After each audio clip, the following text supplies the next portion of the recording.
네,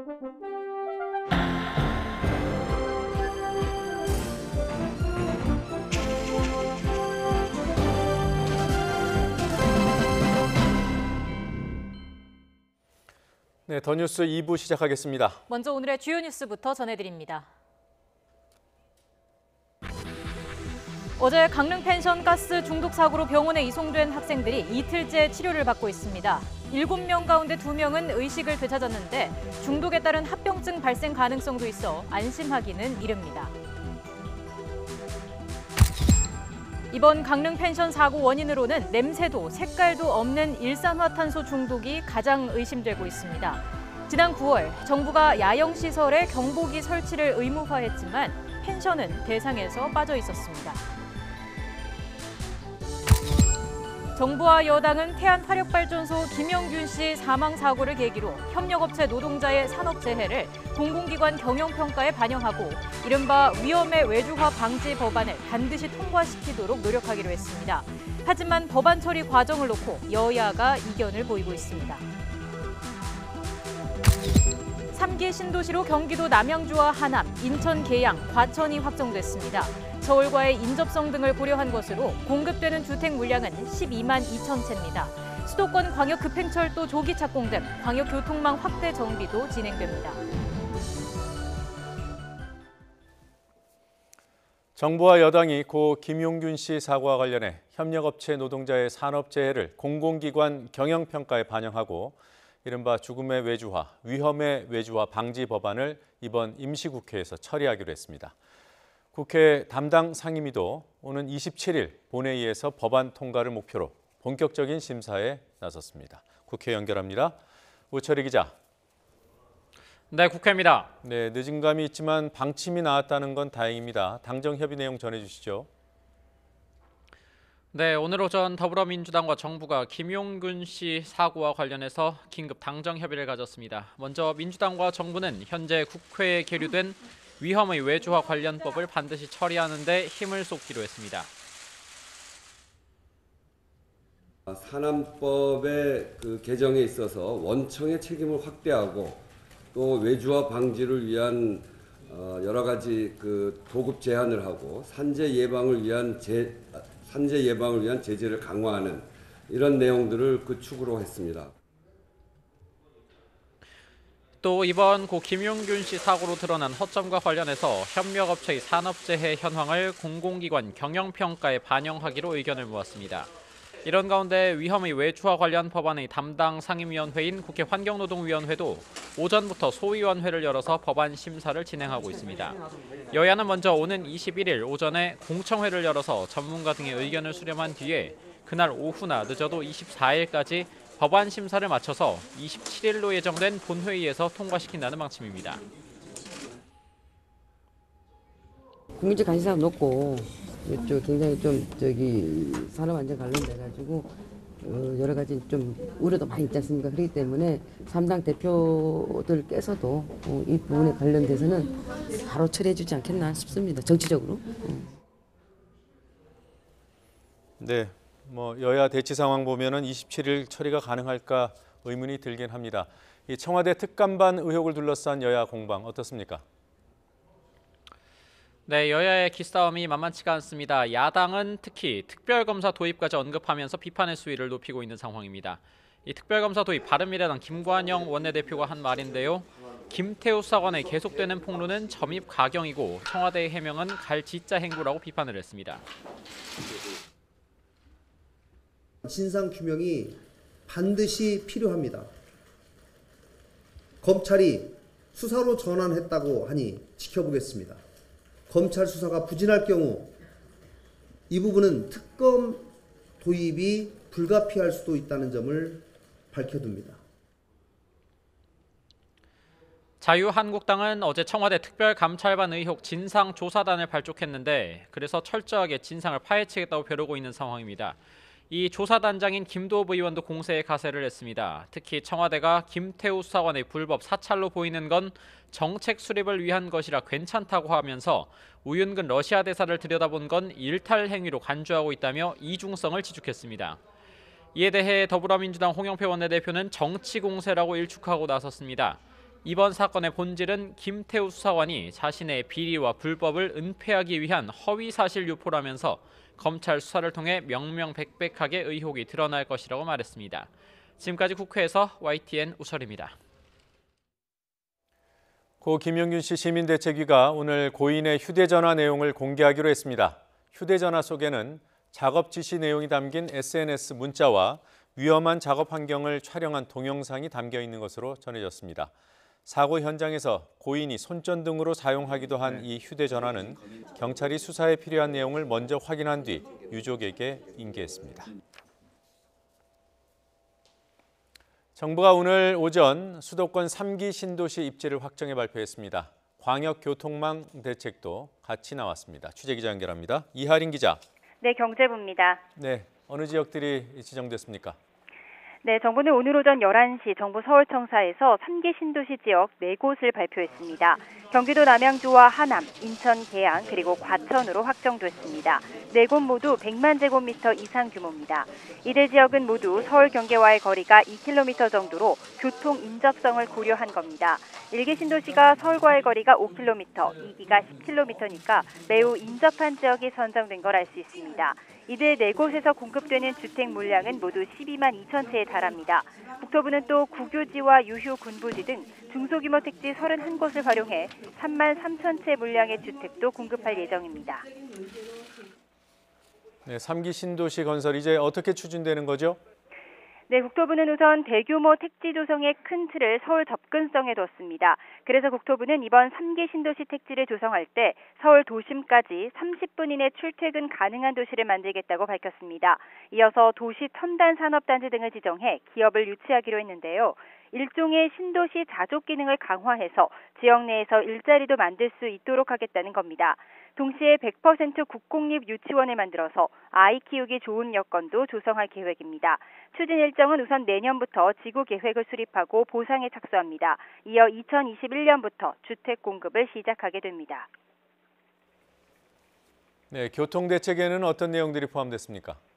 네, 우선 GTX-A와 C 노선과 신안산선을 조기에 착공하기로 했습니다. GTX-B 노선과 신분당선 연장, 계양 강화 고속도로 등 급행과 간선 중심의 교통망도 대거 확충할 계획입니다. 또 지하철의 정시성을 버스에 도입한 간선 급행 버스 체계, BRT 체계도 확대합니다. 차내 혼잡을 완화하고 수송 용량 확대를 위해서 2층 버스 도입도 늘리기로 했습니다. 지금까지 경제부에서 YTN 이하린입니다. 이번 강릉 펜션 사고는 냄새도 색깔도 없는 일산화탄소 중독이 가장 큰 원인으로 의심되고 있습니다. 지난 9월 정부가 야영시설에 경보기 설치를 의무화했지만 펜션은 대상에서 빠져 이번 사태를 일으킨 것으로 보입니다. 조용성 기자가 보도합니다. 지난 4월 전남 순천시의 한옥 펜션에 있던 8명이 병원으로 옮겨졌습니다. 지난 2014년 말에는 전북 남원시의 펜션에 투숙한 여성 7명이 구급차에 실려갔습니다. 두 사건 모두 잠든 사이 벌어진 일산화탄소 중독 사고였습니다. 일산화탄소는 무색무취의 기체이기 때문에 노출돼도 쉽게 알 수 없습니다. 보일러 연료나 연탄이 탈 때 많이 나오며 마시게 되면 혈액의 산소 운반 능력을 떨어뜨려 사망할 수도 있습니다. 강릉 펜션 사고도 추억여행을 온 학생들이 잠든 사이 유독가스에 노출된 것으로 의심돼 안타까움을 더하고 있습니다. 분리된 게 사망의 직접적인 화고의 직접적인 원인인지 아니면은 분리돼 있다는 그 자체인지 확실하지가 않기 때문에 떨어져 있는 건 맞는데요. 지난 2011년부터 지난해까지 벌어진 가스 사고는 해마다 120여 건 수준. 이로 인한 사망자는 지난해 처음으로 한 자릿수로 떨어졌고 부상자는 여전히 100명을 웃돌고 있습니다.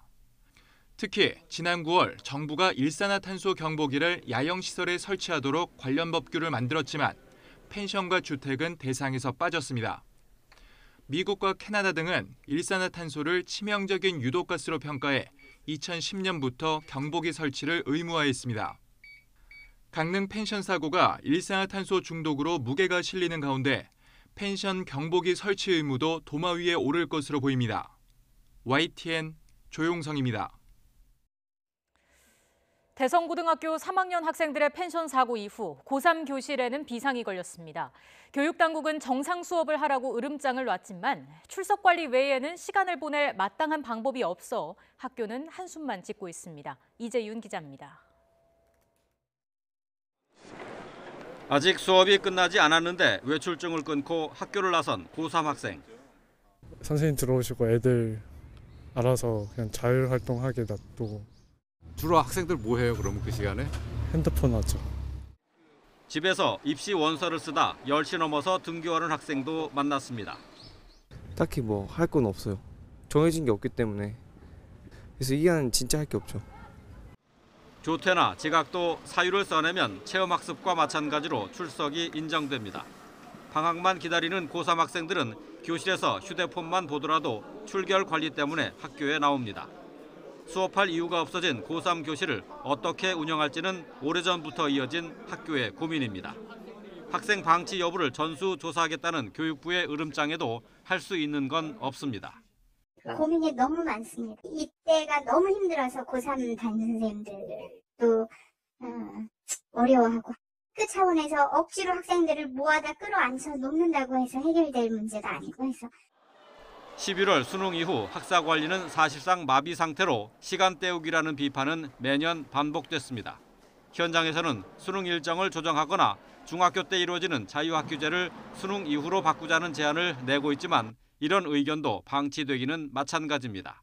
YTN 이재현입니다. 붕괴 위험으로 출입이 제한된 서울 삼성동 대종빌딩에 대해 응급 보강 공사가 시작됐습니다. 강남구청은 오늘 아침 8시부터 한 달에 걸쳐 지하 1층부터 지상 5층까지 모두 6개 층에 지지대를 설치한다고 밝혔습니다. 보강 공사가 끝나면 정밀 안전 진단을 거쳐 이르면 3월쯤에 건물 철거 여부가 결정될 전망입니다. 지난 1991년 세워진 대종빌딩은 지난달 말 기둥에 균열이 발견됐고 긴급 안전점검 결과 최하위인 2등급을 받아 출입이 통제됐습니다. 카카오 카풀 서비스 도입에 반대하는 택시업계가 내일 하루 총파업과 함께 대규모 집회를 진행합니다. 전국 택시 노동조합 연맹 등은 내일 오후 2시부터 서울 여의도 의사당대로에서 전국의 택시 기사들이 모인 가운데 카풀 반대 3차 집회를 연다고 밝혔습니다. 집회에는 주최 측 추산 10만 명이 참석해 정부의 중재안은 근본적인 해결책이 아니라며 카카오 카풀 서비스의 전면 금지를 촉구할 예정입니다. 또 오후 4시부터는 여의도 공원을 거쳐 마포대교 건너까지 행진할 계획입니다. 장자연, 김학의, 약촌 오거리 사건 등 과거 검찰의 인권 침해와 권한 남용 의혹 사건을 다시 조사하고 있는 검찰 과거사 진상조사단이 과거 사건 당시에 검사들이 외압을 행사하고 있다고 폭로했습니다. 사건 진상 규명을 위해 조사 기한을 연장해야 한다고 촉구하기도 했습니다. 오늘 오전에 있었던 기자회견 내용 직접 보시겠습니다. 조사 대상 사건과 관련된 당시 검사들 중 일부가 조사단 조사 및 활동에 대해서 외압을 행사하고 있다고 조사단을 상대로 민형사 조치를 운운한 것에 대해서 압박을 느끼고 조사 및 보고서 작성을 중단하겠다는 일까지 최근에 벌어졌습니다. 김학의 사건을 들어 조사 기간이 더 필요하다고 하자 일부 위원은 사건에 대해서 욕심내지 마세요 라는 부적절한 발언도 서슴지 않았습니다. 조사단의 활동을 뒤흔드는 일부 검찰 구성원들에 대해서 엄중한 조치를 취해줄 것, 그리고 위원회와 조사단의 활동 기한을 충분히 연장해줄 것을 촉구합니다. 홍남기 경제부총리 겸 기획재정부 장관이 취임 뒤 처음으로 이주열 한국은행 총재와 만났습니다. 두 사람은 이례적으로 회동 뒤에 관련 내용을 브리핑했습니다. 경제 상황이 어려운 만큼 정책을 일관되게 추진하면서 정부와 한국은행이 손발을 맞춰야 한다는 데 인식을 함께했습니다. 발표 내용 들어보겠습니다. 서민들의 어떤 팍팍한 삶에 드릴 수 있는 말은 정부가 경제 정책을 좀 일관되게 착실하게 집행을 해서 민간의 일자리 늘리고 소득 분배가 개선되도록 하는 것이 가장 답이 아닌가 싶어서 그쪽에 전력 투구하도록 하겠습니다.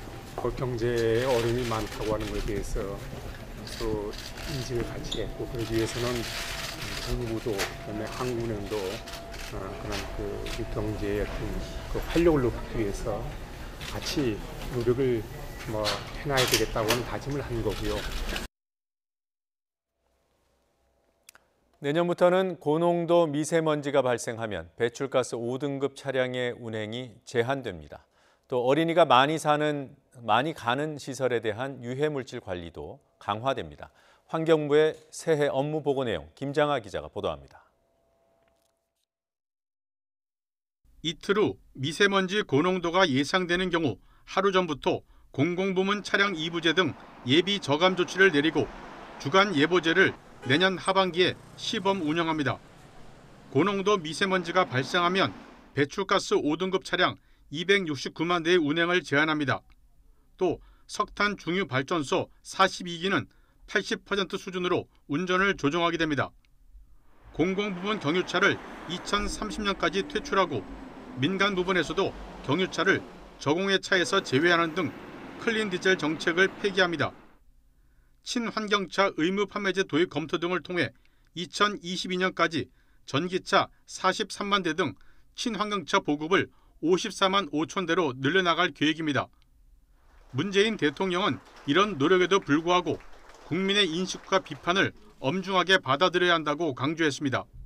특히 미세먼지 문제에 대한 정부 대응이 국민 눈높이에서 볼 때 크게 미흡하다는 인식과 함께 환경 정책에 대한 전반적 불신을 초래했다는 것은 매우 뼈아픈 지적이 아닐 수 없습니다. 낙동강은 하수, 폐수 재이용으로 유해 물질을 차단하고 2022년까지 22곳에 산업단지 완충 저류 시설을 설치합니다. 노후 지하시설물에 대한 관리도 강화합니다. 당초 2021년까지 계획된 노후 하수관로 교체 보수 사업을 2020년까지 앞당겨 시행하기로 했습니다. 환경 노출에 취약한 어린이의 건강을 보호하기 위해 어린이집, 키즈카페 등 21만 곳에 벽지, 바닥재에 대한 유해물질 기준을 설정하고 주기적으로 관리합니다. 아울러 유해물질 노출로 인한 임신부와 태아의 건강 영향도 추적 조사합니다. YTN 김장하입니다. 조명균 통일부 장관은 북미 협상 교착 상태와 관련해 아직도 비핵화는 본격 궤도에 오르지 못했다며 정부가 내년에도 북미 간 중재 역할을 하겠다고 밝혔습니다. 조 장관은 어제 기자들과 만나 앞으로 남북 관계는 비핵화 진전에 따라 영향을 받을 수밖에 없다며 이같이 말했습니다. 이어 남북 공동선언 이행 동력을 유지하고 비핵화가 본격 궤도에 올라서도록 미국과 북한 사이에서 중재 역할을 하는 등 내년에는 남북 관계와 비핵화가 한 단계 더 진전되도록 노력하겠다고 덧붙였습니다. 조 장관은 또 내년에는 관련 당사국들이 중요한 정치적인 일정이나 목표 수요가 있다며 2, 3월까지 비핵화가 본격 궤도에 오르느냐가 내년과 내후년까지 한반도 정세에 큰 영향을 미치는 계기가 될 것 같다고 강조했습니다. 북한 김정은 국무위원장의 이복형, 김정남을 살해한 혐의를 받고 있는 동남아시아 여성들의 재판이 당분간 지연될 것으로 보입니다. 현지 언론과 외신들은 말레이시아 샤알람 고등법원이 어제 검찰 측 증인 7명의 경찰 진술 내용을 제공해달라는 인도네시아 국적 피고인 시티 아이샤의 요청을 기각했다며 이같이 전했습니다. 재판부는 증인들이 경찰에서 진술한 내용이 미리 공개될 경우 이들과 접촉해 진술 내용을 바꾸려는 시도가 이루어질 수 있다는 검찰 측의 주장을 받아들여 기각 결정을 내렸습니다. 증인 중에는 김정남이 살해되기 전에 타고 다녔던 차량의 운전사와 시티의 직장 동료 등이 포함되어 있습니다. 시티와 흐엉은 지난해 2월 13일 말레이시아 쿠알라룸푸르 공항에서 김정남의 얼굴에 화학무기인 VX 신경작용제를 발라 살해한 혐의로 체포돼 재판을 받아왔습니다. 한인들이 많이 사는 미국 로스앤젤레스의 한 공립학교에 일본 제국주의의 상징인 우길기 문양과 비슷한 벽화가 있어 논란이 커지고 있습니다. 한인들의 항의로 그림을 지우기로 했다가 표현의 자유라는 반대 여론에 밀려 결정이 다시 보류됐습니다. LA 김기봉 특파원이 보도합니다. LA 한인타운에서도 훤히 들여다보이는 로버트 케네디 공립학교의 벽화. 여배우와 야자수 바깥으로 우길기와 흡사한 빗살 무늬가 펼쳐져 있습니다. 2016년 이 학교 벽화 축제 때 그려진 그림 중에 하나입니다. 일제 전범의 상징인 우길기를 연상시키는 무늬를 용납할 수 없다는 한인들의 항의가 몇 달간 이어지자 해당 교육부는 그림을 지우기로 결정했습니다. Because we have offended a community. For us, it really is about making this right and ensuring that we are mending bridges, not destroying them. 하지만 LA 타임스를 비롯한 현지 주류 언론이 지속적인 반론을 제기하면서 다른 기류가 형성됐습니다. 작가가 우길기를 염두에 두고 그린 게 아니며 색깔도 다르기 때문에 일부 민족의 주장만으로 그림을 지우는 건 표현의 자유를 침해하는 것이라는 논리입니다. 여기에 벽화축제에 참여했던 다른 작가도 그림 제거에 반발하자 LA 교육부는 그림 제거 결정을 일단 보류했습니다. 한인사회는 뜻밖의 난관에 부딪히게 됐습니다. 사립학교도 아니고 공립학교, 그것도 한인타운 한가운데에 있고 그냥 벽화로 크게 해서 지나가면 볼 수밖에 없는 그림이 되는데 그런 면에서 좀 더 심각성이 있는 거죠, 상황이. 문제가 지역사회 전체 이슈로 커지자 해당 교육부는 물론 한인사회도 쉽지 않은 싸움을 하게 됐습니다. 벽화를 지우는 것도 중요하지만 그 과정에서 타 민족과의 분란이 심해지고 지역사회의 인심을 잃어서는 안 되기 때문에 완벽한 해법을 찾기가 쉽지만은 않아 보입니다. LA에서 YTN 김기봉입니다. 크리스마스와 겨울방학이 있는 12월은 영화계의 성수기로 꼽힙니다. 동심을 사로잡을 한국, 미국, 일본의 애니메이션이 관객 맞이 채비를 마쳤습니다. 대부분 오늘 개봉하는 신작 애니메이션을 최두희 기자가 소개해드립니다. 모두가 즐거워하는 크리스마스가 초록괴물 그린치에겐 영 못마땅합니다. 결국 크리스마스를 훔치려 산타가 되기로 마음먹습니다. I'm going to steal their Christmas. 할리우드 애니메이션 명가 일루미네이션의 작품으로 셜록의 인기 배우 베네딕트 컴버배치가 목소리 연기를 맡아 팬들을 설레게 합니다. 이에 맞서는 국내 애니메이션은 지난 2012년 개봉해 기록적인 흥행 성적을 거둔 점박이 시리즈의 속편입니다. 막내야! 공룡의 제왕 점박이가 동료들과 함께 위험에 빠진 아들을 구하고 돌연변이 공룡에 맞선다는 이야기로 팬들에게 공룡왕의 귀환을 알립니다. 무엇보다 높은 수준의 3D 기술력이 돋보입니다.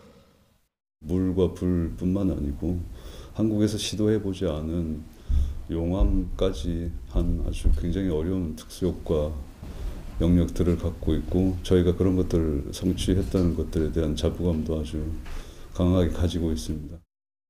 애니메이션 강국인 일본의 시리즈물도 애니메이션 흥행 대결을 펼칩니다. 첫 번째 주자는 어린이 관객은 물론 30, 40대 관객까지 사로잡을 인기 캐릭터 짱구로 이번엔 친구들과 깜찍한 쿵우보이즈로 변신해 웃음을 선사할 예정입니다. 포켓몬이 옆에 있으니까 가자! 인기리에 방송된 TV 애니메이션 포켓몬스터의 극장판도 같은 날 관객을 찾습니다.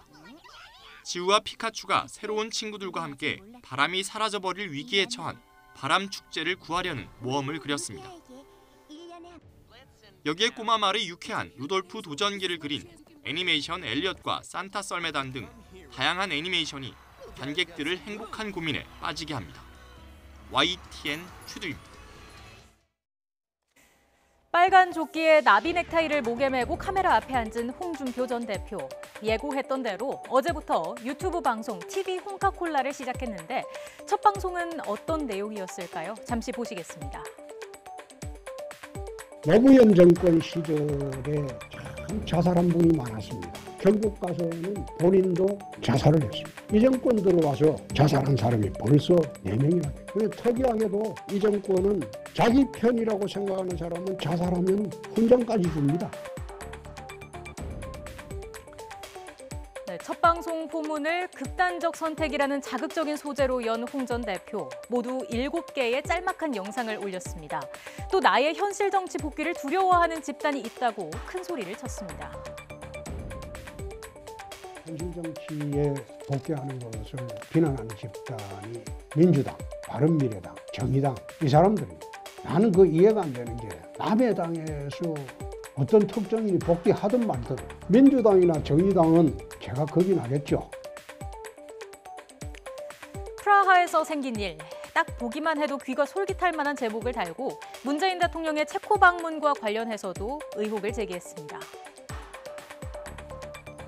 후에는 김정일 일가의 해외 비자금을 담당하고 총괄하던 김평일 씨가 체코 북한 대사로 있습니다. 과연 어떤 거래가 이루어졌는지 우리 한번 문재인 정부가 힘이 빠질 때 본격적으로 조사를 해보도록 하겠습니다. 그러니까 김정은 위원장 답방이 무상으로 성사되지는 않았을 것이라면서 뒷거래 의혹을 제기한 건데요.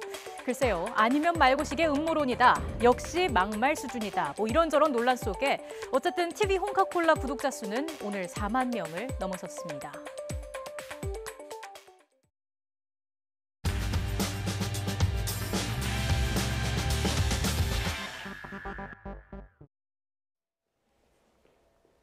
지금대로 둘 것인가, 조금 더 내고 나중에 더 받을 것인가. 국민연금 개편안이 우리 사회를 향해 던지고 있는 질문입니다. 정부는 4가지의 개편안을 만들었지만 이 중 무엇을 선택해야 할지는 공론과 수기를 통해 국민과 국회가 결정해야 합니다. 하지만 총선 전국이 다가오고 있다는 점, 또 국민연금과 기초연금 연계 논란 등을 돌파해야 합니다. 오늘 더 인터뷰, 초대 인물은 김성주 국민연금공단 이사장입니다. 함께 얘기 나눠보죠. 어서 오십시오. 예, 안녕하세요. 네, 안녕하세요. 지금 방안에 대해서는 비교적 여러 차례 보도를 했기 때문에 예. 바로 내용으로 들어가서 질문을 드리겠습니다. 각 안별로 뭐 기금 소진 시기도 조금씩 다르고 예. 여러 가지 안이 있습니다만 1안부터 좀 보죠. 1안은 내는 건 그대로지만 나중에 받는 건 줄어들게 된다. 예, 그러니까 현재 시행하고 있는 제도 그대로 가자는 것입니다. 네, 그렇게 되면 나중에 소득 대체율은 떨어지는 거죠. 그러니까 40%까지 낮춰지게 돼 있기 때문에 예. 조금 떨어질 수 있습니다. 예. 이제 그걸 보전하기 위해서 내놓은 안이 이 안인 건가요? 기초연금을 올린다고 그건 좀 했어요. 다른 거고요. 네. 만약에 국민연금이 아무리 강화된다고 하더라도 예. 저소득층이나 현세대 노인의 빈곤 문제를 해결하는 데는 좀 어려움이 좀 있습니다. 예. 그래서 이제 기초연금액을 현재 30만 원, 40만 원으로 올림으로써 네. 현세대 노인의 빈곤 문제를 해결하는 데 도움이 되고 네. 광범위한 국민연금의 사각지대를 해소하는 데 기하자라는 취지에서 제안된 아닙니다. 예, 이 기초연금 얘기는 나중에 질문을 몇 가지 좀 더 드려보도록 예. 하고요. 자, 이제 더 내게 되는 게 4안하고 4안이죠. 예. 많은 분들이 더 내는 거 싫다 이런 생각하실 텐데 뭐 한 달에 4만 원 정도 더 내고 5만 원 나중에 더 받는다. 그리고 4안으로 보면 한 5만 원 더 내고 나중에 10만 원 더 받는다. 예. 이렇게 정리하면 됩니까? 약간 좀 과도한 일반화의 위험이 좀 네. 있기는 합니다만 현재 월 평균 250만 정도의 소득자가 25년 동안 국민연금에 가입했을 때 받을 수 있는 금액이 1안은 약 한 87만 원, 3안이 한 92만 원, 4안이 97만 원입니다. 예. 그리고 이제 각기 내는 보험료가 3%, 4% 오르는 게 3, 4안이니까 그대로 한다면 한 달에 3안은 4만 원 더 내고 5만 원 더 받는 거고 4안은 5만 원 더 내고 10만 원 더 받는 그런 구조로 되어 있습니다. 예. 그러니까 어떤 일정한 기준을 적용했을 때 이 말은 성립되지만 일반화할 수는 없다. 그러나 이런 구조는 맞다는 말씀이시고. 그렇습니다. 예. 그럼 뭐 크게 다르지 않은 건가요? 뭐 실제로는 그렇게 나올 거라고 저희는 계산해봤습니다. 예.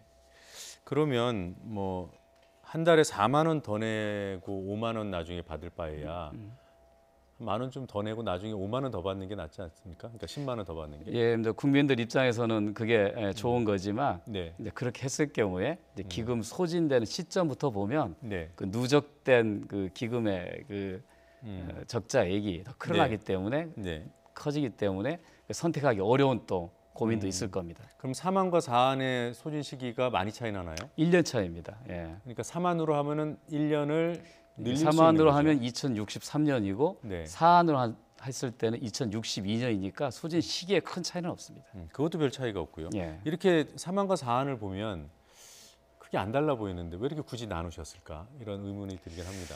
그 아까 이제 말씀드렸다시피, 그러니까 1년 정도의 기금 소진 시기에 차이가 있는데 비해서 국민들 입장에서 더 좋은 아니지만 그 이후에 기금 소진이 된 이후에 누적된 적자액이 커지기 때문에 쉽게 선택할 수 없는 부담이 있다는 것입니다. 그러니까 소진 시점만 따질 수는 없다. 예. 근데 근본적으로 소진 우려가 좀 다소 과장된 게 아니냐 이런 지적도 있던데요. 그렇습니다. 현재 우리나라는 현재 적립금 규모가 650조, 세계 예. 세 번째 연기금이고요.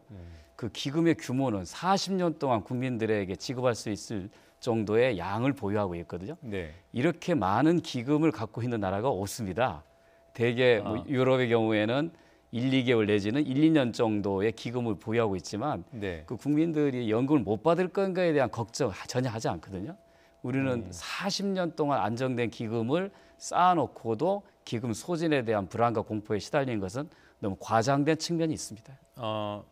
지금 말씀하신 게 사실이라면 예. 그건 뭐 선진국도 그 적립 기간이 짧은데 예. 우리만 40년 이상이다. 그런데도 공포에 가까운 우려를 한다. 이유가 뭐죠? 과거에 이제 정부들과 전문가들이 예. 국민들에게 국민연금제도는 국민들의 노후 보장을 위해서 만드는 제도인데 네. 지나치게 재정론 관점에 입각해서 몇 년에 기금이 소진된다는 걸 자꾸 강조하다 보니 예. 국민들이 그거에 대해서 불안을 갖게 되고 네. 또 국민연금 제도 자체를 불신하게 되는 그런 현상이 나타났다고 봅니다. 네, 다소 과장됐다 하더라도 우려가 있는 게 사실이기 때문에 현실이기 때문에 네. 그래서 이제 정부 지급 보장 뭐 이런 것까지 검토하신 것 같아요. 그렇습니다. 예, 네. 저는 이번 연금 제도 개편의 가장 큰 목표가 네. 국민들로부터 기금 소진에 대한 공포에서 벗어나게 하는 데 첫 번째 목적이 있다. 그래서 어떠한 일이 있더라도 네. 연금을 받지 못한 일이 없을 거라고 하는 믿음을 네. 국민들에게 주기 위해서 국민연금법에 국가 지급 명문화를 예. 할 필요가 있다고 생각합니다. 그게 뭐 단순히 아무리 법에 들어간다 하더라도 선언적이 되는 건지 아니면 정말로 실효성이 있는 건지 의문을 가질 수도 있을 것 같아요. 국회 이제 입법 과정에서 이제 많은 토론이 이루어지겠습니다만 네. 아무래도는 선언적 정치적 선언이 네. 아마 우선일 것 같고요. 구체적으로 이제 그거를 이제 보장한다고 하면 네. 어떻게 할 것인가에 대한 재원 대책까지 같이 마련이 돼야 될 것입니다. 예를 들어서 이건 뭐 40년 뒤의 일이겠지만 이거를 믿고 계속 냈는데 만약에 지급 불능 상태가 됐다. 그러면 이건 기금이잖아요. 예. 그런데 개인이 손해를 입게 된 개인이 정부를 상대로 뭐 소송을 하거나 그런 건 현실성이 있나요? 그거는 좀 어려울 겁니다. 왜냐하면 이제 사회보험은 그 원리상 예. 네. 가입자인 국민이 자기 소득의 일정한 부분을 보험료로 내고 네. 노후에 은퇴 예. 후에 받는 제도이기 때문에 네. 그 재정에 대한 책임을 가입자가 내는 것이 일반적인 원리입니다. 그래서 제가 이제 여쭤보는 게 정부의 지급 보장이라는 것이 현실성이 있겠냐는 거죠. 예. 근데 그거 하고 그다음에 예. 이런 논의가 국회에서 만약에 제기되면 못 들어갈 가능성이 있지 않을까 아예. 그러니까 현재는 뭐 정부도 네. 지급 보장을 명문화하겠다라고 선언을 한 거고요. 그리고 여야 여러 당의 의원들이 지급 보장 명문화 법안을 낸 상태이고 저희가 이번에 설문조사 해보니까 국민들 90% 이상이 지급 보장 명문화를 요구했습니다. 네. 그러니까 저는 이번에는 아마 국회가 잘 것이다. 타협해서 통과시킬까 생각합니다. 예, 알겠습니다. 그게 출발점이라고 봅니다. 네 가지 방안이 나와 있는데 이 중에서 국민 입장에서 특히 유리해 보이는 그런 방안이 있나요? 이번에 그 정부의 연금 네. 개혁안의 그 가장 큰 특징은 과거는 기금 소진 시기에 초점을 맞춰서 재정적 관점에서 네. 안을 낸 데 비해서 이번에는 기초연금과 국민연금을 포함해서 국민들이 최소한 100만 원 정도를 나라로부터 네. 정기적으로 지급받는 그 목표를 세웠다는 게 가장 큰 특징일 것입니다. 네.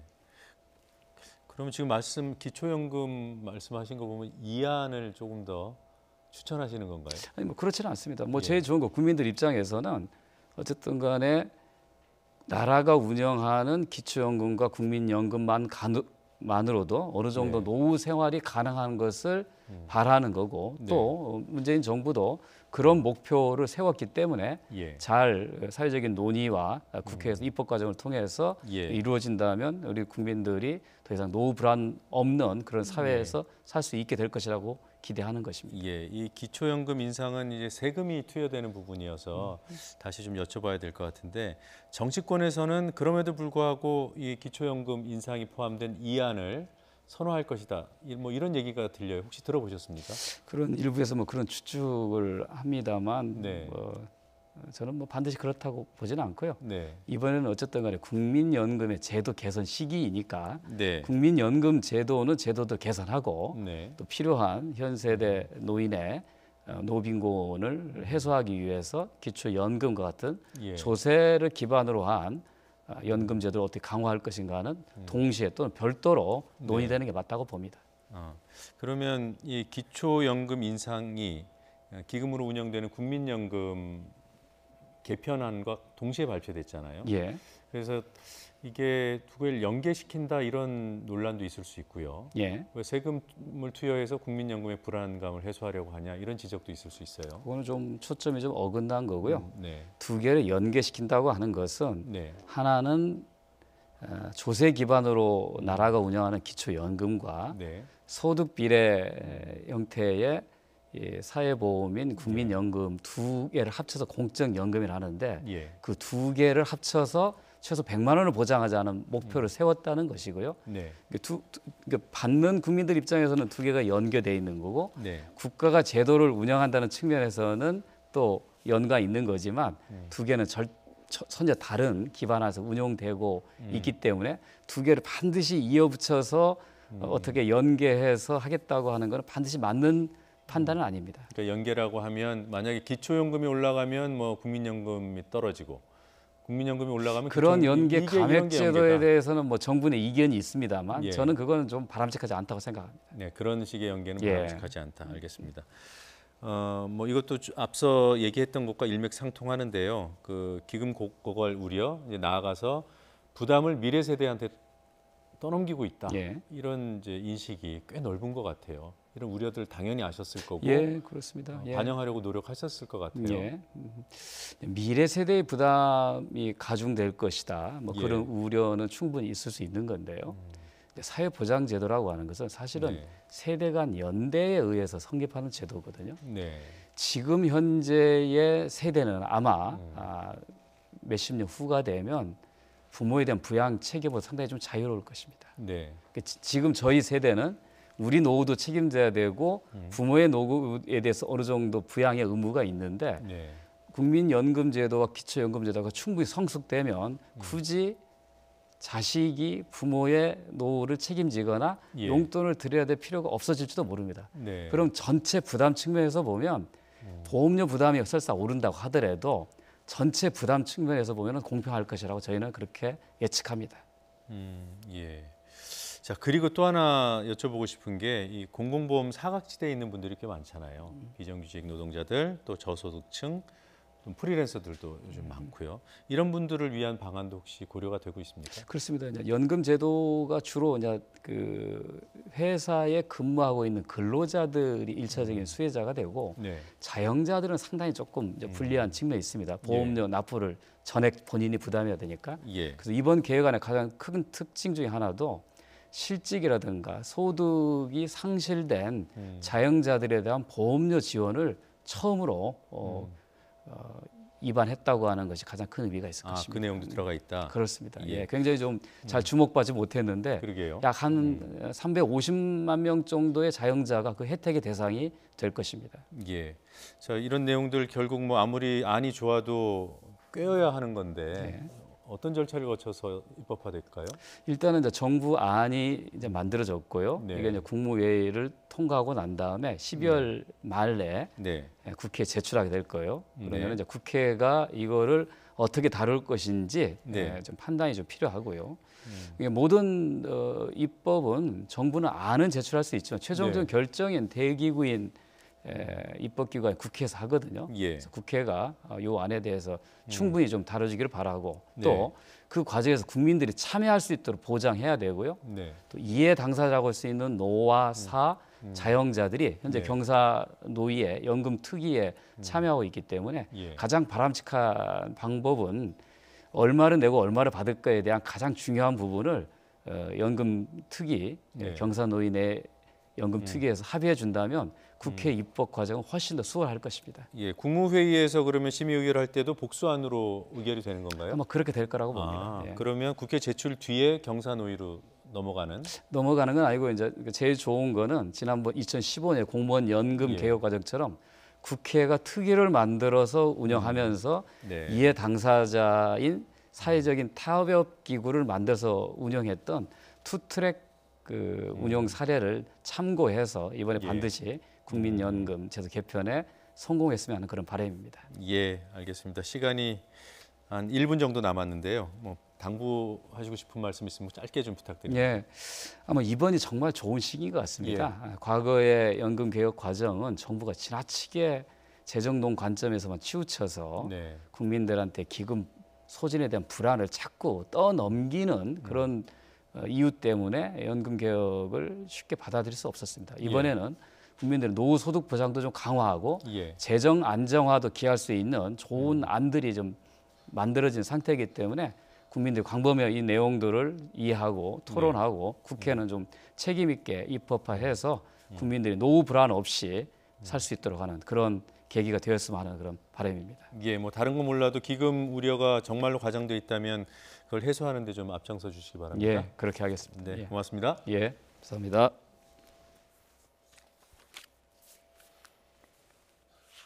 네, 강릉 펜션 고교생 사망 사건. 이번 사고 참변을 당한 학생들뿐만 아니라 학생들의 가족도 큰 충격에서 헤어나지 못하고 있습니다. 피해 학생과 가족에 대한 지원과 숨진 학생들의 합동 분향소 설치 여부 등이 논의 중이라고 합니다.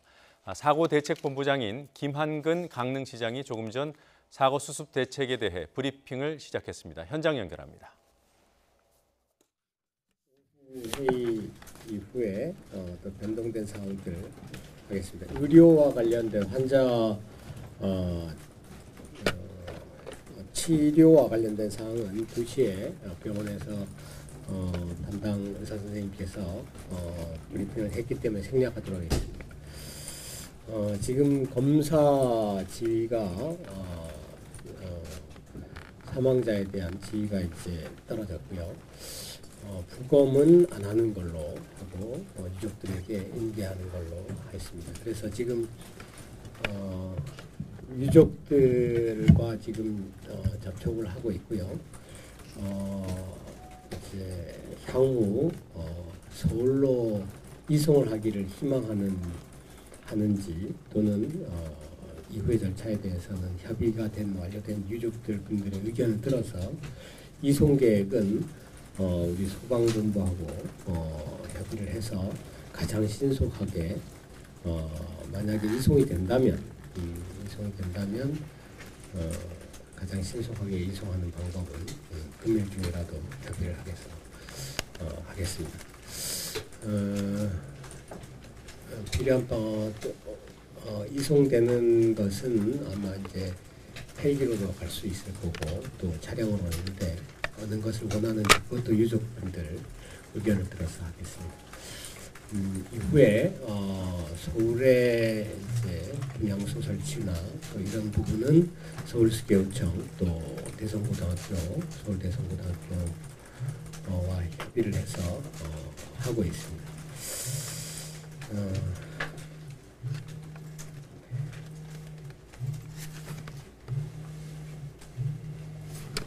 그 외에 지금 변동된 사항들은 특별하게 없고요. 치료는 지금 최선을 다해서 지금 치료를 하고 있기 때문에 차도를 보가면서 변경 사항이 있을 때는 의사 선생님이 직접 계속해서 브리핑을 하는 걸로 이렇게 하겠습니다. 오전에 혹시 기자분들 중에 좀 질문이 있어서 답변드린 사항 중에 시설 부분들이 있어서 저희들이 가지고 있는 자료를 토대로 이거는 이제 경찰 수사와 관련된 사항이라서 수사에 저촉이 없는 범위 내에서 말씀드리면 현재 가스 시설에 대해서 공급자에게 지금 1차적인 점검 의무가 있고 가스 시설 전체에 대해서는 가스 안전공사가 정기 검사를 했는데 가스 공급자는 이제 업체가 있습니다. 자격증을 가진 업체가 있고 명칭은 지금 현재는 밝힐 수 없고요. 2018년 10월 17일 날 현재는 적합 판정을 일단 저희들이 확인을 했고요. 그 다음에 이에 대해서 또 가스 공급자에 대한 가스 안전공사의 정기검사에서 11월 20일 날 또 적합 판정을 받은 것을 확인을 했습니다. 자세한 내용에 대해서는 경찰 수사가 진행 중이기 때문에 11월 20일이고요. 가스 공급자는 금년 10월 17일이고요. 가스 시설에 대해서는 전체 펜션 민박에 대해서는 2018년 11월 20일 적합 판정을 받았습니다. 확인을 했습니다. 이 민박에 대한 부분입니다. 민박 위생시설이라든가 아라레이크에 대해서는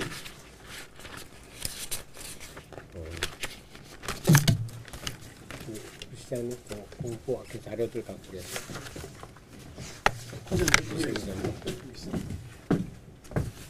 네. 현 시설은 지금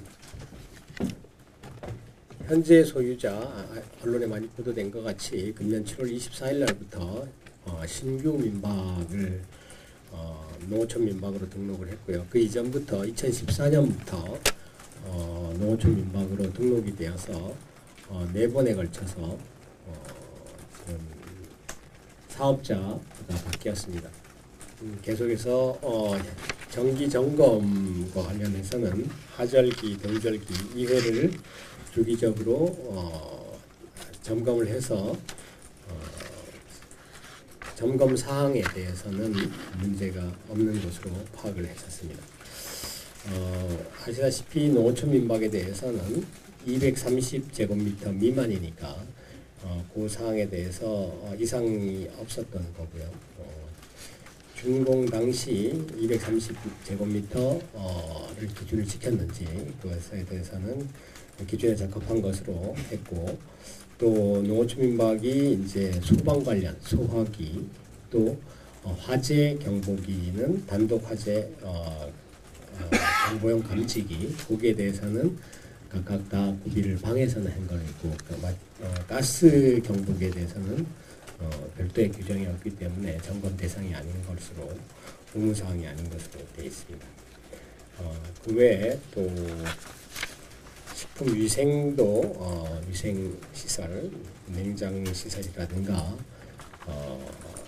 부분에 대해서는 문제가 없는 것으로 확인이 됐고요.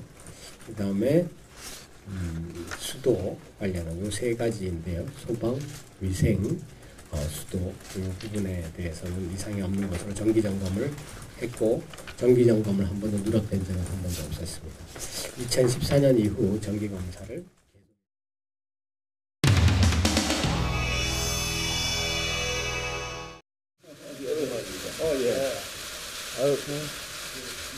마음고생도 많으시고, 환영합니다.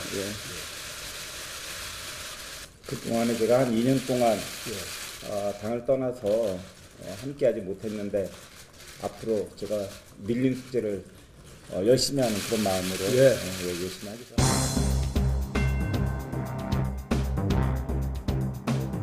공교롭게 그렇게 된 것일 수도 있는데 바른미래당의 이학재 의원이라든가 이승민 의원, 오신환 의원의 지역구는 이번에 비어있게 되었더라고요. 그래서 이게 뭐 바른미래당과의 앞으로 계속 통합이 연구해 솔직히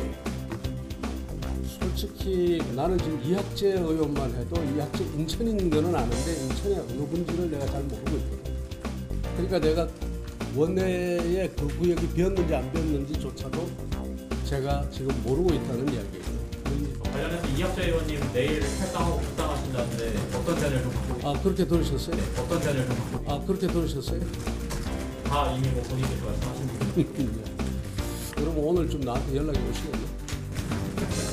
아직 연락 못 받으셨어요? 네? 아직 연락 못 받으셨어요? 예.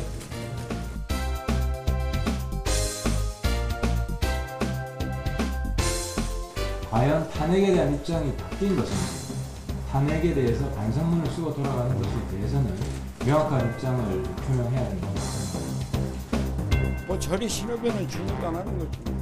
근데 그래서 덮으라고 준 이부자리까지 들고 가는 거는 법에 없죠. 목자리가 뭐예요? 자, 또.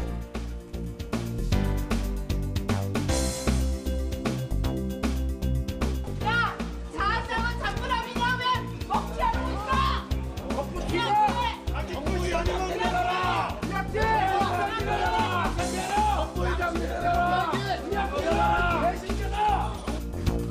정부위원장 내놓고 가야지. 그러지. 지금 그냥 여기 조용히 이동하시면 돼요. 놓고 가세요. 본래 자기가 아닌 것은 놓고 가야 되는 게 맞죠? 위원장님. 어떻게 이렇게 신의가 없으세요? 의원님. 당신 있으면 놓고 가세요. 본래 자기 것이 아닌 것은 놓고 가세요. 양심 놓고 가세요. 본래 자기 것이 아닌 것은 놓고 가세요. 본래 자기 것이 아닌 본래 자기 것이 아닌 것은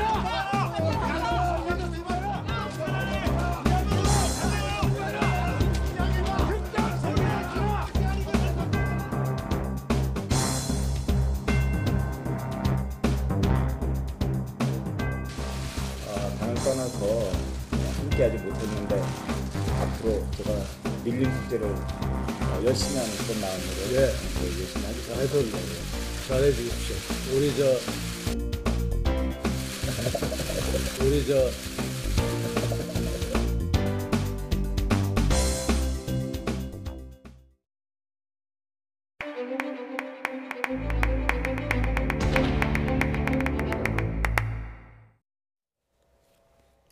이번 한 주 언론 보도 속에 비친 정치 사회 현안들 어떻게 보셨습니까?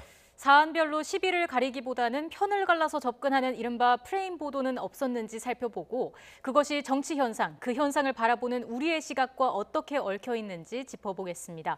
더 비평 이태광 경희대 교수, 김민하 평론가와 함께하겠습니다. 두 분 안녕하십니까? 안녕하십니까? 그 단식 농성 손학규 이정미 대표 하면서 이슈화는 됐어요. 그렇죠.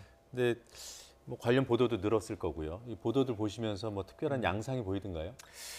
그 이제 저번 시간에도 제가 말씀을 드렸지만 이게 사실 선거 개혁, 선거제도 개혁과 맞물려 있는 사안인데 그것에 대한 어떤 심층적 보도보다는 이제 이번엔 또 의석수 이야기가 또 튀어나왔죠. 그러니까 의원수, 의정수를 늘리느냐 마느냐.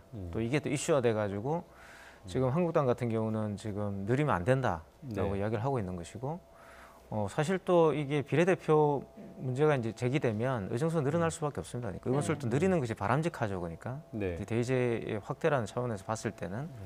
그런데 이제 이런 문제들과 관련된 여러 가지 공론들이 있는데 사실 이미 많이 논의가 됐었어요. 과거에 이제 안철수 전 의원이 사실 이제 그 문제를 제기했을 때 이미 많이 논의가 돼 있고 이 맥락 없이 그냥 나온 이야기가 아닌데 이제 그런 것들을 언론들이 사실은 짚어주고 보도를 해줬으면 좋았을 것 같은데 그러지 않고 그냥 의정수 문제로 가버리니까 결국 이걸 가지고 국민들이 생각할 때 많이 이제 오해가 또 초래되게 되는 거죠.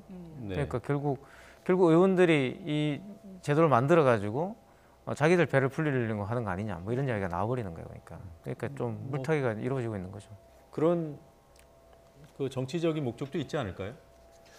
그렇죠. 이 보도의 양상을 보면은 이 선거제도 개혁이 되는 거냐, 연동형 비례대표제가 도입이 되는 거냐, 여러 가지 장점이 있다. 뭐 비례성이 강화된다든지, 그다음에 사표가 방지된다든지 이런 장점이 있는데 결국 의석수를 늘려야 되기 때문에 그것은 국민들이 동의하지 않기 때문에 잘 안 될 거다. 이게 이제 기존의 보도에 거의 이제 정형화된 이제 그런 이 양상이었거든요. 보통 그렇게 보도를 했는데. 사실 국민들이 의석수를 확대하는 거에 대해서는 부정적으로 보고 있는 게 사실이죠. 그리고 그 의석수를 확대하느냐 마느냐가 정치권에서의 어떤 주요한 쟁점이 되어 있는 것도 사실입니다. 그래서 언론이 그것을 보도할 수는 있는데 그게 이제 선거제도 개혁의 어떤 부정적인 면을 좀 강조하는 그런 방향 아니겠습니까? 그러면 긍정적인 방향을 좀 강조할 수 있는 좀 균형을 맞추는 이런 보도도 있어야 될 것 같거든요. 그게 예를 들면 방금 말씀드렸던 뭐 비례성 강화나 사표 방지 이런 것도 있지만 국민들이 느끼기에는 사실 그게 피부로 와닿는 그런 건 아닌 것 같습니다. 선거제도를 바꿨을 때 그러면 내 삶에 뭐가 나아지는 것이고 뭐가 좋아지는 거냐. 여기에 좀 중점을 두고 이 제도를 해설을 했으면 언론이 더 좋은 역할을 할 수 있었는데 지금 상황에서는 뭐 이 선거제도를 바꿨을 경우에는 뭐 정의당과 뭐 바른미래당과 민주평화당의 의석수가 좀 늘어날 것이다. 이 사항의 의미를 좀 국민들이 느끼기가 어려웠기 때문에 네. 그런 점에서는 좀 언론이 더 많은 역할을 해줬으면 좋았을 것 같다 이런 생각을 좀 했습니다. 결국엔 정당 간의 이해타산으로 언론이 보도를 했다는 거는 왜 그랬을까요? 일단 뭐 지금 이제 이 현실적으로 정치권 내에 논의가 이제 그렇게 되고 있고 정치권이 서로 협상을 해야 되는 국면이기 때문에 언론 보도가 아무래도 이 협상을 어떻게 하느냐에 초점을 맞추다 보니까 그런 측면이 있는 걸로 보여지고요. 그다음에 실제로 좀 연동형 비례대표제가 도입이 됐을 때 예를 들면 지금 거대 양당의 경우에는 좀 상대적으로 불리해지는 그런 측면이 있지 않겠습니까?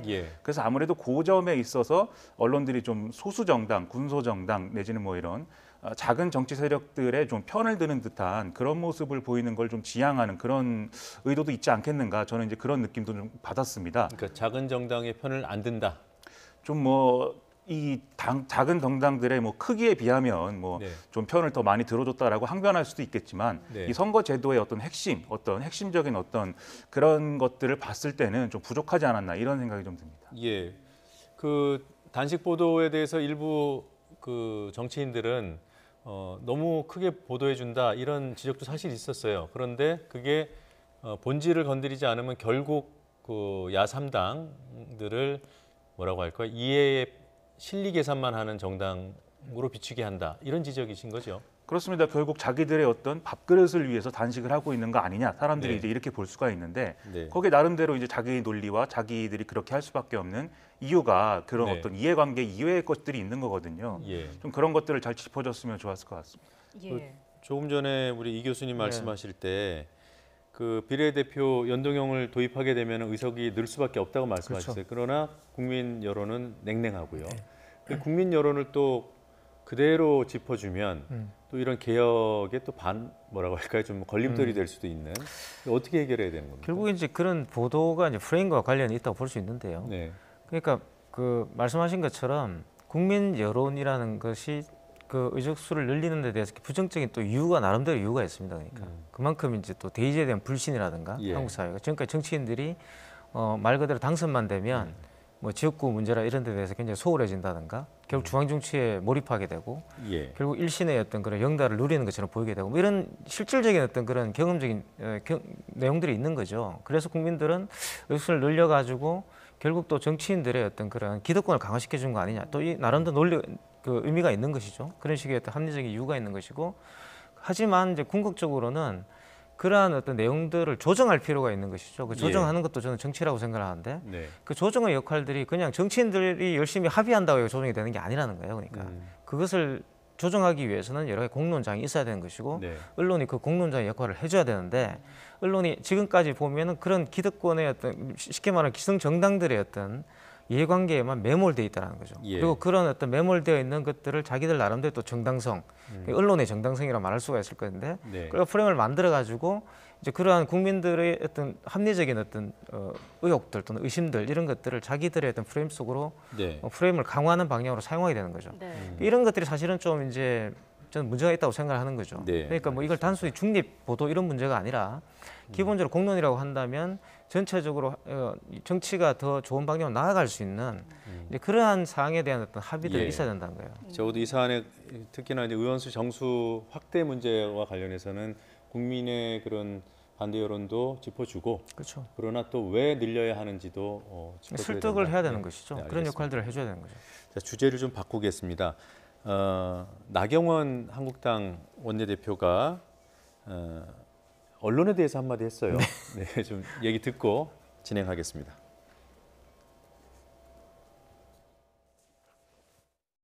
친박 비박 프레임으로 계속해서 보도하는 언론에 대해서는 제가 한마디로 이것은 저희 당에 대한 좀 부정적인 시각을 가지고 있는 것 아닌가 이런.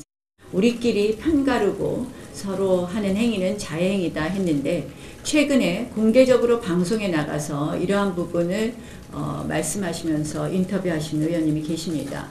이 의원님에 대해서는 제가 윤리위에 회부하겠다는 말씀을 이 자리를 빌어서 말씀드립니다.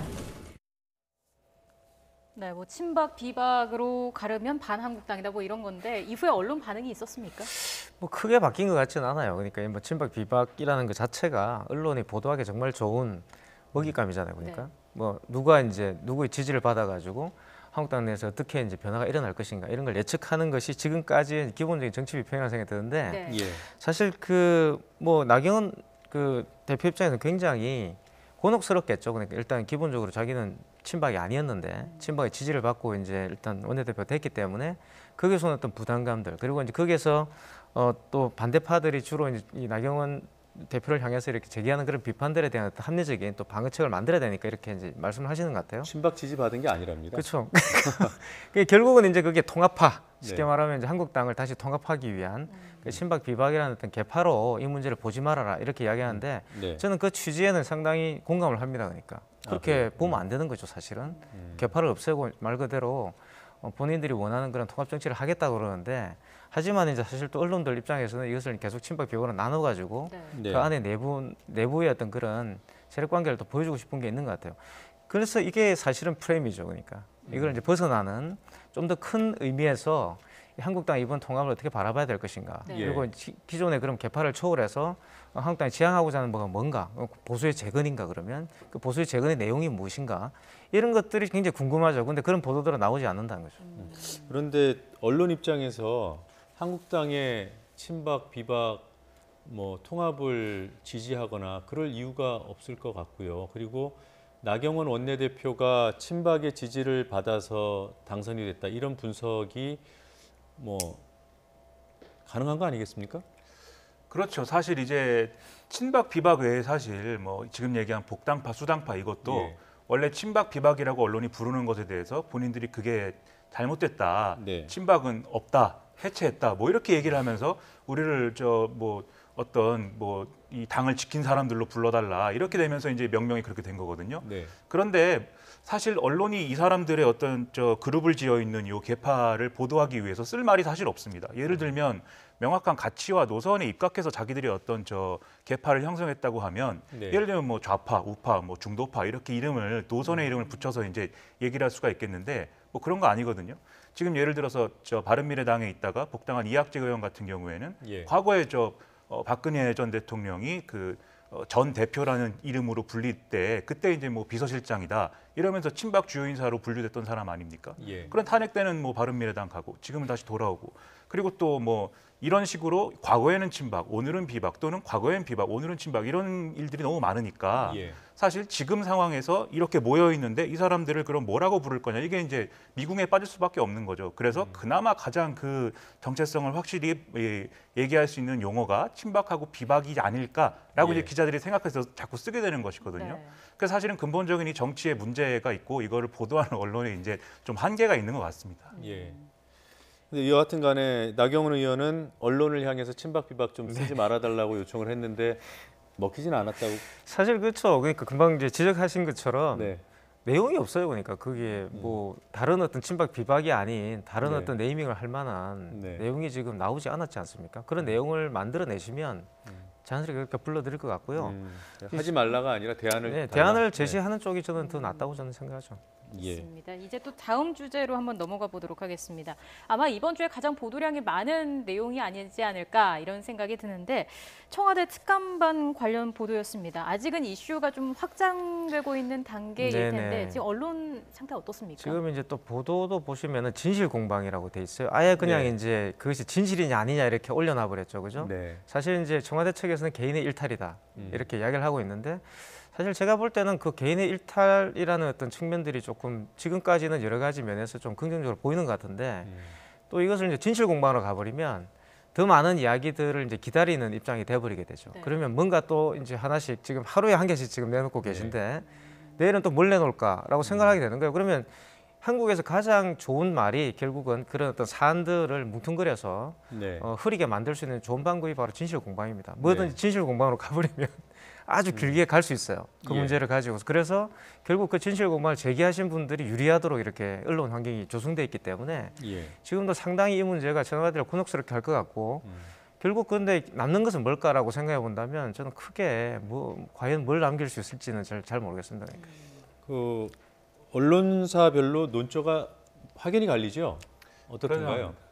이 예를 들면 조선일보 같은 경우가 가장 적극적으로 지금 보도를 하고 있고 계속 이제 이 김태우 수사관이라고 하시는 분의 어떤 갖고 있는 자료라든지 이런 거를 가장 충실하게 보도하고 있는데 좀 보면서 좀 어떤 이런 생각이 좀 듭니다. 이게 예를 들면 청와대가 이것에 대해서 이 조선일보라든지 이런 보수 언론들이 취재를 할 때 청와대에 이제 사실 여부를 확인을 하는데 그 청와대가 얘기한 어떤 해명이나 이런 것은 분명히 기사에 있습니다. 근데 그 청와대 해명을 들었다라면은 사실 그 기사를 그렇게 쓰기는 좀 어려운 것인데 해명은 뒤에 그냥 있거든요.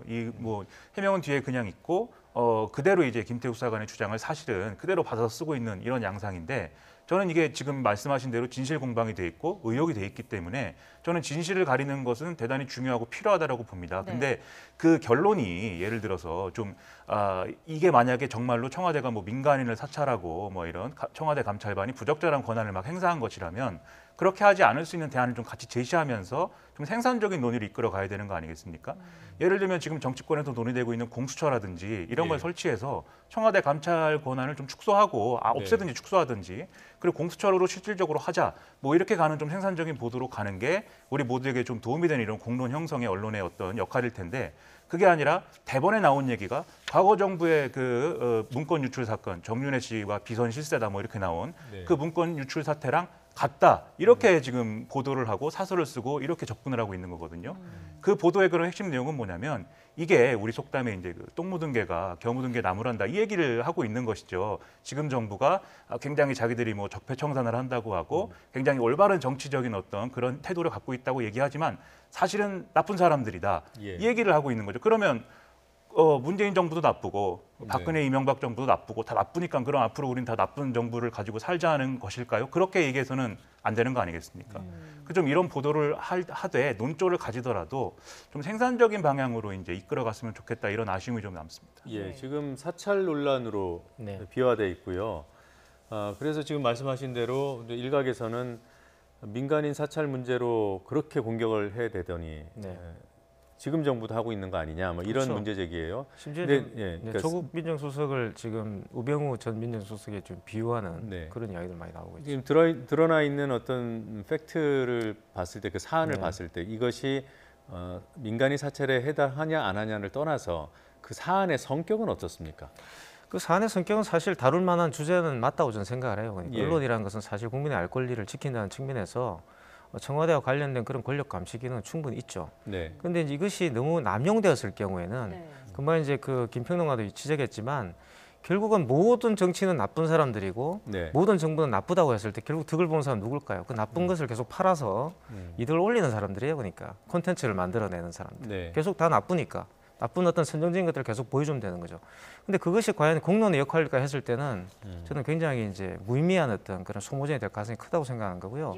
그래서 여기서 조금 더 생산적인 부분을 우리가 찾아낸다고 한다면 결국 그건 권력 감시 기능으로서 언론인 것이고 그와 관련돼서 진실 공방이라면 대환영이죠. 얼마든지 그와 관련된 어떤 철두철미한 조사라든가 이런 걸 하면 좋을 것 같아요. 그러니까 그것은 당연히 환영하지만 이것이 말 그대로 모든 정치는 나쁜 사람이고 말 그대로 어떤 나름대로 의도를 가지고 있다고 한다면 그리고 그 의도라는 것이 결국 지금의 어떤 언론의 프레임 내에서만 움직인다고 한다면 큰 어떤 그 성과를 올리기 굉장히 어렵다. 그런 보도들을 통해서 이런 생각이 들죠. 지금 야당에서는 국정조사 얘기까지 나왔어요. 그런 걸 이제 언론이 어느 정도의 비중으로 다뤄줘야 되는 겁니까? 이게 사실은 그 국정조사를 실제로 이제 뭐 국정조사도 해야 될 것이고 국정조사 이후에 뭐 검찰 수사가 될지 뭐 어떨지 뭐 이런 것들은 뭐 앞으로 지켜봐야 되겠습니다만 사실 그 과정에서 계속 이제 어떤 진실 여부를 두고 이제 여러 가지 공방이 좀 벌어질 거거든요.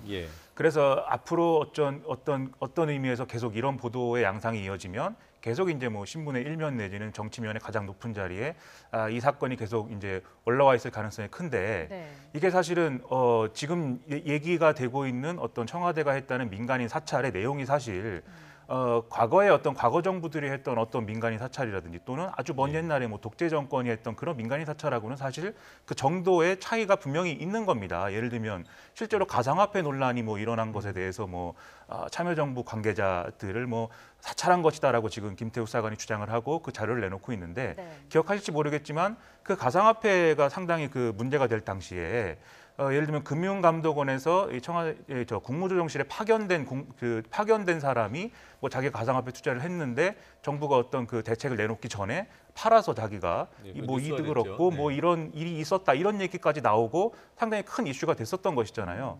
그런 상황에서 물론 이것에 대한 뭐 감찰을 청와대가 꼭 했어야 되느냐라는 의문은 남는 거지만 어쨌든 간에 이 정도의 비중을 다루고 이렇게까지 집중해야 될 사안인가는 좀 의문입니다. 예.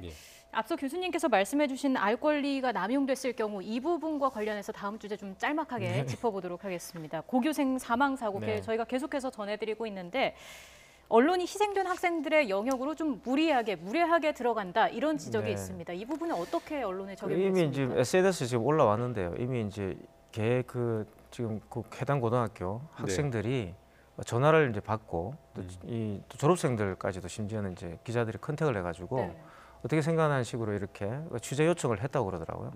이런 부분들은 사실 지금까지 우리가 겪어왔던 여러 가지 재난 이제 보도들이 있었는데 거기서 한치도 바뀐 모습을 지금 우리가 발견하기 어렵죠. 그러니까 세월호 이후에 우리가 상당히 많은 이와 관련된 질타들을 사실 국민들로부터 받았는데 언론들이 거기에 대해서 아직까지도 그와 관련된 보도 윤리라든가 이런 것들이 정립되지 않은 것 같아요.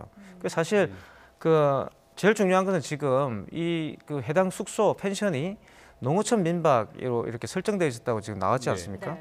그와 관련 관리 체계라는 게 얼마나 허술한지 이런 부분들도 얼마나 좀 취재할 게 많을 것 같은데 왜 이제 해당 고등학생들에게 전화를 해가지고 선정적 보도를 해야 되는지는 잘 모르겠습니다. 짧게요. 왜 이런 게 제어가 안 될까요? 언론계 내부에서 이것을 시스템적으로 갖고 있어야 됩니다. 기자들에게 어떤 언론 윤리라든지 보도 윤리, 취재 윤리를 좀 강화해서 이것들을 강제할 수 있는 시스템이 있어야 되는데 지금 그런 시스템이 없는 것에 가까운 것 같고 기자들이 상당 부분 좀 방치되어 있는 측면이 있거든요. 그래서 우리 YTN부터 그런 체계들을 좀 다듬어서 그런 것들을 좀 해야 되지 않는가 이런 생각이 많이 듭니다. 방치된 상태에서 경쟁이 치열하다 보니까 생긴 문제일 수 있다. 그렇습니다. 예, 알겠습니다. 오늘 말씀 잘 들었습니다. 고맙습니다. 감사합니다.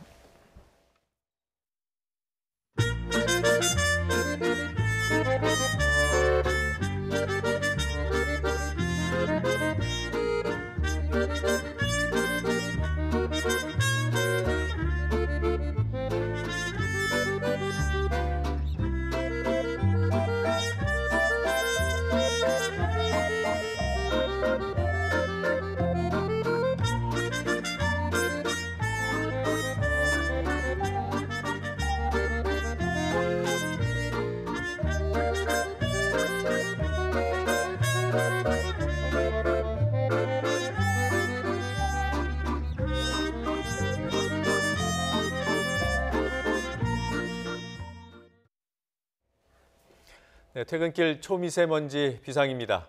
중국발 스모그가 유입되며 대부분 지역의 초미세먼지 농도가 짙게 나타나고 있습니다. 자세한 날씨 기상센터 연결해서 알아보겠습니다. 권혜인 캐스터. 네, 기상센터입니다. 네, 오늘은 어제보다 대기질이 더 탁하다고요? 네, 그렇습니다. 중국발 스모그가 유입되면서 대기질이 더 안 좋아졌습니다. 현재 지도에 노란색으로 표시된 지역이 초미세먼지 농도 나쁨, 빨간색으로 표시된 지역은 매우 나쁨 수준 보이는 지역인데요. 보시는 것처럼 중부보다 남부 지방의 초미세먼지 농도가 더 짙게 나타나고 있고요. 특히 전북 군산과 광주에는 초미세먼지 주의보까지 내려졌습니다. 퇴근길 답답하시더라도 황사용 마스크를 꼭 착용하시기 바랍니다. 내일도 대기가 정체되면서 미세먼지는 계속 이어질 것으로 전망됩니다.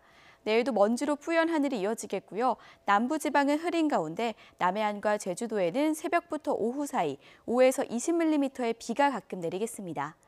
내일 아침도 큰 추위는 없겠습니다. 아침 기온은 예년보다 2에서 5도가량 높겠는데요. 서울의 아침 기온은 1도, 부산 9도, 평양은 영하 5도, 개성 영하 3도로 예상됩니다. 낮 기온은 예년보다 3에서 5도가량 높아서 비교적 온화하겠습니다. 서울의 낮 기온이 9도, 부산 13도, 울릉도 독도 10도로 예상되고요. 북한은 평양이 6도, 개성 9도로 예상됩니다. 이번 주말까지 예년보다 온화한 날씨가 이어지겠고요. 크리스마스 이브인 다음 주 초부터 강추위가 찾아오면서 미세먼지는 점차 해소될 전망입니다. 지금까지 기상센터였습니다. 더 뉴스 마치겠습니다. 저희는 내일도 진실에 한 발 더 다가가겠습니다. 시청해주신 여러분 고맙습니다.